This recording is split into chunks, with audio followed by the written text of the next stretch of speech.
আজকে আমাদের আলোচ্য বিষয় হলো জ্যামিতি। এই ক্লাসে আমরা আলোচনা করব জ্যামিতি কী, জ্যামিতির ব্যুৎপত্তিগত অর্থ কী, জ্যামিতি কোথা থেকে সৃষ্টি হলো, জ্যামিতিকে কয় ভাগে ভাগ করা যায় কী কী, জ্যামিতির সঙ্গে রিলেটেড বিভিন্ন বিষয় যেমন বিন্দু, রেখা, রেখাংশ, রশ্মি, ছেদক, তার সাথে রয়েছে কোণ, যে এই কোণের মধ্যে বিভিন্ন ভাগগুলো রয়েছে সূক্ষ্মকোণ, সমকোণ, স্থূলকোণ, সরলকোণ, প্রবৃদ্ধকোণ, অর্থাৎ বিভিন্ন প্রকার যে কোণগুলো রয়েছে সেই কোণগুলো সম্পর্কে আমরা আলোচনা করব। প্রথমে এলাম জ্যামিতির ব্যুৎপত্তিগত অর্থ। দেখো, দুটি গ্রিক শব্দ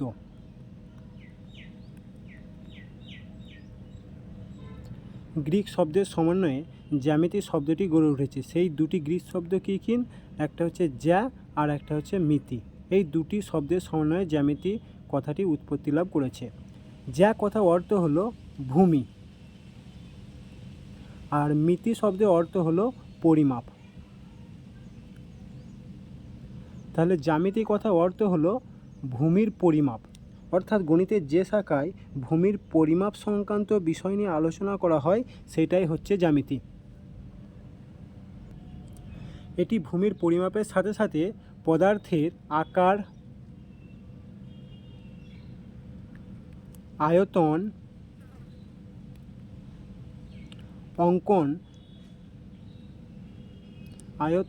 অঙ্কন প্রভৃতি বিষয় নিয়ে আলোচনা করে। ক্লিয়ার? আগেকার দিনে মিশরের নীল নদকে কেন্দ্র করে কৃষিকাজ করা হতো, অর্থাৎ নীল নদের আশেপাশে একাধিক জমি গড়ে উঠেছিল এবং তারা একে অপর থেকে পৃথক ছিল। জমিগুলো একটা কিনারা ছিল। এবার বন্যার সময় সেই নদীর জল যখন জমিতে প্রবেশ করত, জল সরে যাওয়ার প্রভাবে জমিগুলো একত্রে মিলে যেত, অর্থাৎ কে কোনটা কার জমি বোঝা যেত না। এর ফলে গণ্ডগোল লেগে যেত। এই সমস্যার সমাধানের জন্য জমির পরিমাপ সংক্রান্ত এক পদ্ধতি আবিষ্কৃত হয়। সেখান থেকেই এই জ্যামিতি বিষয়টা উঠে এসেছে। তাহলে জ্যামিতির সূচনা কোথায় প্রথম হয়েছে? না, মিশরে। যদি বলি জ্যামিতির জনককে, জ্যামিতির জনক হলেন ইউক্লিড।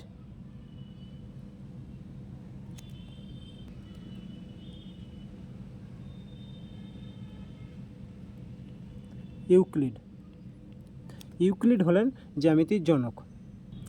দেখো, জ্যামিতিকে দুই ভাগে ভাগ করা যায়। এক নম্বর হচ্ছে সমতল জ্যামিতি, আর একটা হচ্ছে কঠিন জ্যামিতি। সমতল জ্যামিতি বলতে কোনগুলো? না, যেটা 2D বিষয় নিয়ে আলোচনা করে। 2D যেমন কি হতে পারে? সেটা রেখা হতে পারে, বিন্দু হতে পারে, আর কি হতে পারে? ত্রিভুজ, বহুভুজ, বর্গক্ষেত্র ইত্যাদি। ত্রিভুজ, বহুভুজ, বর্গক্ষেত্র ইত্যাদি। আর কঠিন জ্যামিতি বলতে কোনটা? যেটা 3D বিষয় নিয়ে আলোচনা করে, যেমন ঘনক, শঙ্কু।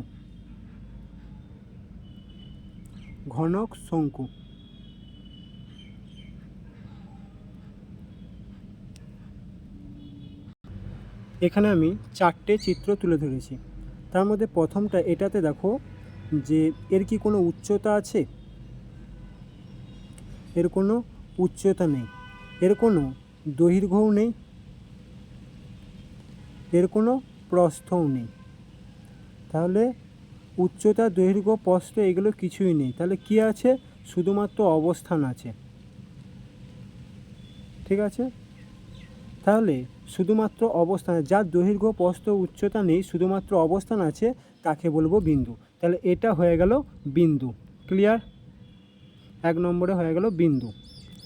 দ্বিতীয়টায় লক্ষ্য করো, একাধিক বিন্দু পরস্পর যুক্ত হয়ে যে সরু পথের সৃষ্টি হয়েছে সেটা হচ্ছে সরলরেখা।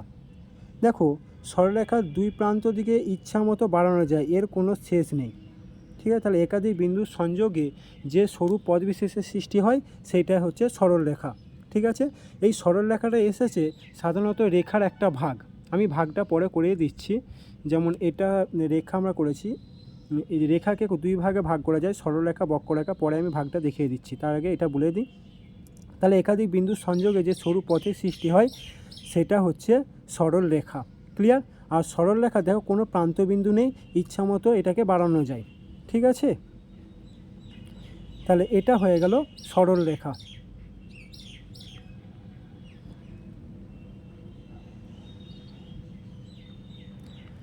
এবং দেখো এই চিত্রটা লক্ষ্য করো, দুদিকে দুটো প্রান্তবিন্দু রয়েছে এবং এর একটা শেষ রয়েছে, অর্থাৎ নির্দিষ্ট দৈর্ঘ্য আছে। এইটাকে বলবো আমরা রেখাংশ।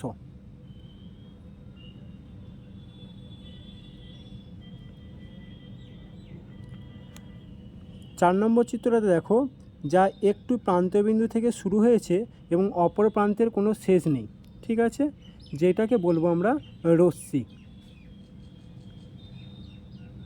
যেমন টর্চ লাইট, টর্চ লাইটে দেখবে আমাদের লাইটটা একটি প্রান্তবিন্দু থেকে শুরু করে সামনের দিকে এগিয়ে যায়, ঠিক আছে, বোঝা গেল। এরপরে তার আমরা আলোচনা করব রেখার ভাগটা নিয়ে। যেহেতু আমাদের বিন্দু থেকে রেখাটা আসছে, সেই জন্য বিন্দু থেকে আমরা ভাগ করেছি। বিন্দু থেকে আসছে রেখা, রেখাকে দুই ভাগে ভাগ করা গেছে, একটা হচ্ছে সরল রেখা এবং বক্ররেখা। আবার দেখো সরল রেখাকে দুই ভাগে ভাগ করা হয়েছে, একটা হচ্ছে সমান্তরাল সরলরেখা আর তির্যক সরলরেখা।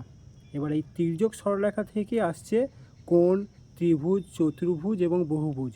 বিভিন্ন প্রকার যে কোণগুলো, এখানে কোণগুলো তুলে ধরা হয়েছে, যেগুলো আমাদেরকে জানতে হবে। ত্রিভুজ, বিভিন্ন প্রকার ত্রিভুজ, সমকোণী, স্থূলকোণী, সূক্ষ্মকোণী, সমবাহু, সমদ্বিবাহু ইত্যাদি ত্রিভুজগুলো সম্পর্কে আমার ধারণা নিতে হবে। তার সাথে দেখতে হবে চতুর্ভুজের বিভিন্ন পার্টগুলো, এবং লাস্টের দিকে আছে আমরা বহুভুজ। এর সাথে সাথে বৃত্তটাও সম্পর্কে আমাদের ধারণা লাভ করতে হবে, ঠিক আছে। আমরা এই যে চারটা দেখতে পাচ্ছ, এই চারটা ধরে ধরে আমরা এক ধার থেকে আলোচনা করব। আমরা বিন্দু আলোচনা করেছি, রেখা আলোচনা করেছি, সরল রেখা আলোচনা করেছি, ক্লিয়ার। এরপরে আমরা চলে আসব কোণে, অর্থাৎ যে বিভিন্ন প্রকার কোণগুলো রয়েছে সেই কোণগুলো সম্পর্কে আমরা জানব। প্রথমেই আছে সূক্ষ্মকোণ। আমরা কোণ সম্পর্কে জানার আগে 8 নম্বর আমরা বাকি রয়ে গেছে ভেদক। ধরো একটা সরলরেখা, আগে ভেদক সম্পর্কে জেনে নেব।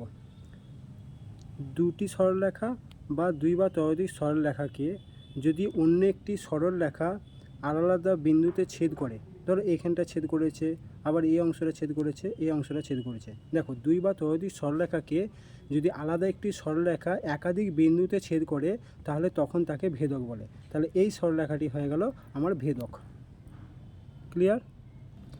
যদি বলে কোণ কি, ধরো একটা সরলরেখা যা এই প্রান্তবিন্দুতে শেষ হচ্ছে, আর একটা সরলরেখা যা এই প্রান্তবিন্দুতে মিলিত হচ্ছে, ঠিক আছে। তাহলে দুটি সরলরেখার প্রান্তবিন্দু যদি একটি বিন্দুতে মিলিত হয়, তখন যে জ্যামিতিক আকার ধারণ করে সেইটাকেই বলবো কোণ, ক্লিয়ার, বোঝা গেল। এখানে দেখো আমি মোট 5টা কোণ এঁকেছি। তার মধ্যে প্রথম কোণটা 0 ডিগ্রি থেকে বেশি এবং 90 ডিগ্রি থেকে কম, এই কোণটাকে বলবো সূক্ষ্মকোণ। আর দ্বিতীয় কোণটার মান হচ্ছে 90 ডিগ্রি, অর্থাৎ যে কোণের মান 90 ডিগ্রি সেইটাকে বলবো আমরা সমকোণ। আর 3 নম্বরে দেখো এটা আমার মান হচ্ছে 150 ডিগ্রি। তাহলে স্থূলকোণ কোণটা, অর্থাৎ 90 ডিগ্রি থেকে বেশি, ক্লিয়ার, 90 ডিগ্রি থেকে বেশি কিন্তু 180 থেকে কম, 180 ডিগ্রি থেকে কম, সেইটাকে বলবো স্থূলকোণ। আর সরল কোণ হলো যে কোণের মান 180 ডিগ্রি, সেইটাকে বলবো সরল কোণ। আর প্রবৃদ্ধ কোণ হচ্ছে ঠিক একই রকমভাবে 180 ডিগ্রি থেকে বেশি এবং 360-এর থেকে কম, সেই কোণটাকে বলবো প্রবৃদ্ধ কোণ, বোঝা গেল। সূক্ষ্মকোণ, সমকোণ, স্থূলকোণ, সরল কোণ এবং প্রবৃদ্ধ কোণ, এই 5টা কোণ সম্পর্কে আমাদের নিখুঁতভাবে জানতে হবে। তাহলে আমি এখানে কাউন্টিং করে নিই, 1 2 3 4 5। এরপর 6 নম্বরে কি রয়েছে না সন্নিহিত কোণ। প্রথমে আসবো সন্নিহিত কোণ। ধরো একই সমতলে অবস্থিত দুটি কোণ, এই সমতলে একটা কোণ এবং একটা কোণ, ঠিক আছে। তাহলে দুটি কোণ পেয়ে গেলাম। ছবিটা আমি আরেকটু ক্লিয়ার করে নেব। এখানে দেখো একই সমতলে অবস্থিত এখানে দুটি কোণ রয়েছে, ঠিক আছে। যদি একই সমতলে অবস্থিত দুটি কোণ এবং তাদের মধ্যে যদি একটা সাধারণ কমন বাহু থাকে, তাহলে সেই বাহুর বিপরীত দিকে যে কোণগুলি উৎপন্ন হয় সেইগুলো হয়ে যাবে একে অপরের সন্নিহিত কোণ। কাজে এই কোণটি হয়ে গেল এই দুটি কোণ, অর্থাৎ অ্যাঙ্গেল এ এই কোণটা এবং অ্যাঙ্গেল বি এই কোণটা হলো একে অপরের সন্নিহিত কোণ। বোঝা গেল সন্নিহিত কোণ জিনিসটা কি? আবার বলছি, একই সমতলে অবস্থিত দুটি কোণের মধ্যে যদি একটি সাধারণ বাহু থাকে, তাহলে সেই সাধারণ বাহুর বিপরীত দিকে অবস্থিত কোণগুলি একে অপরের সন্নিহিত কোণ। এবার দুটি সরলরেখা যদি একে অপরকে ক্রস করে, তার প্রভাবে মোট 4টি কোণ উৎপন্ন হয়। দেখো এই পাশে একটা কোণ উৎপন্ন হচ্ছে, এই পাশে একটা কোণ উৎপন্ন হচ্ছে, এই পাশে এবং এই পাশে মোট 4টি কোণ উৎপন্ন হয়, ঠিক আছে। এর প্রভাবে যে বিপরীতমুখী যে কোণগুলো উৎপন্ন হয়, যদি আমি নাম দিই 1 2 3 4, যে বিপরীতমুখী কোণগুলো সৃষ্টি হয় সেইগুলো হচ্ছে বিপ্রতীপ কোণ, অর্থাৎ বিপরীত শব্দ থেকে বিপ্রতীপ কথাটি এসেছে। যেমন তাহলে এখানে কি হবে না, 1-এর বিপরীত কোণ কোনটি? 3, বিপ্রতীপ কোণ 3। আর 2-এর বা 2 বা 4-এর বিপ্রতীপ কোণ হচ্ছে 4, ঠিক আছে। এক্ষেত্রে মনে রাখতে হবে যে বিপ্রতীপ কোণগুলির মান সর্বদা সমান হয়, অর্থাৎ 1-এর মান যা হবে 3-এর মানও তাই হবে। এরপর আসবো একান্তর কোণ। ধরো এখানে দুটি সমান্তরাল সরলরেখা রয়েছে, এ একটা সমান্তরাল সরলরেখা এবং এ একটা সমান্তরাল সরলরেখা। এই দুটি সমান্তরাল সরলরেখাকে একটি ছেদক দ্বারা ভেদ করলে এই ছেদক রেখার বিপরীত পার্শ্বে এই সমান্তরাল রেখা বরাবর যে কোণ উৎপন্ন হয় সেটা হচ্ছে একান্তর কোণ। চলো আরেকটু ভালোভাবে বুঝিয়ে দিচ্ছি। ধরো দুটি সমান্তরাল সরলরেখা এখানে আছে, একটি রেখা তির্যকভাবে ভেদ করেছে, যার ফলে এখানে মোট কটি কোণ উৎপন্ন হচ্ছে? 1টি 2টি 3টি 4টি 5টি 6টি 7টি এবং 8টি, মোট এখানে আমার 8টি কোণ উৎপন্ন হচ্ছে, ঠিক আছে। এবারে একান্তর কোণ হয়ে গেল বলতে, যেমন 4-এর একান্তর কোণ, 4-এর একান্তর কোণ হয়ে যাবে 5, অর্থাৎ এর একান্তর কোণ এটা হবে, এবং 3-এর একান্তর কোণ হবে 6। এটা হলো অন্তস্থ একান্তর কোণ, ঠিক আছে। আর যদি বহিস্থ কোণ বলি, 1-এর একান্তর কোণ, 1-এর বহিস্থ একান্তর কোণ হবে, তাহলে 1-এর হয়ে যাবে কি? ছেদ রেখার বিপরীত প্রান্তে বলেছে সমান্তরাল রেখা বরাবর, তাহলে 1-এর একান্তর কোণ হয়ে যাবে 8 এবং 2-এর একান্তর কোণ হয়ে যাবে 7। বোঝা গেল? আর এই একান্তর কোণগুলির মান পরস্পর সমান হবে, অর্থাৎ 4-এর মান যদি 60 ডিগ্রি হয়, 5 কোণটির মানও সেই 60 ডিগ্রি হবে। এগুলো আমি অ্যাঙ্গেল আকারে দেখাচ্ছি, অ্যাঙ্গেল 4, অ্যাঙ্গেল 5, অ্যাঙ্গেল 6, 3 অ্যাঙ্গেল 6, এরকমভাবে প্রকাশ করতে পারো। ক্লিয়ার? তাহলে একান্তর কোণের মানগুলি পরস্পর সমান হয়, অর্থাৎ 1-এর মান যা হবে 8-এর মানও সেম হবে। এরপরে আসবো পূরক কোণ। দুটি কোণ, ধরো এ একটা কোণ আর এ একটা কোণ, দুটি কোণের সমষ্টি যদি 90 ডিগ্রি হয়, এটা ধরো 60 ডিগ্রি, এটা 30 ডিগ্রি, অর্থাৎ দুটি কোণের সমষ্টি যদি 90 ডিগ্রি হয়ে যায়, তখন তাদের বলবো একে অপরের পূরক কোণ। তাহলে পূরক কোণ কি না, দুটি কোণের সমষ্টি যদি 90 ডিগ্রি হয় তাহলে তখন তাকে বলবো পূরক কোণ। আর সম্পূরক কোণ তাহলে কি হবে? দুটি কোণের সমষ্টি যদি 180 ডিগ্রি হয়ে যায়। চলো, সম্পূরক কোণটা হচ্ছে দুটি কোণের সমষ্টি যদি 180 ডিগ্রি হয়ে যায়, তখন তাহলে তাকে বলবো আমরা সম্পূরক কোণ। ধরো এই কোণটার মান হচ্ছে 100 ডিগ্রি আর এই কোণটার মান হচ্ছে 80 ডিগ্রি, তাহলে টোটাল কত ডিগ্রি হলো? 100 + 80, মোট হচ্ছে 180 ডিগ্রি। তাহলে দুটি কোণের সমষ্টি যদি 180 ডিগ্রি হয়ে যায়, সেইটাকে বলবো সম্পূরক কোণ। সম্পূরক কোণ মানে হচ্ছে দুই সমকোণ।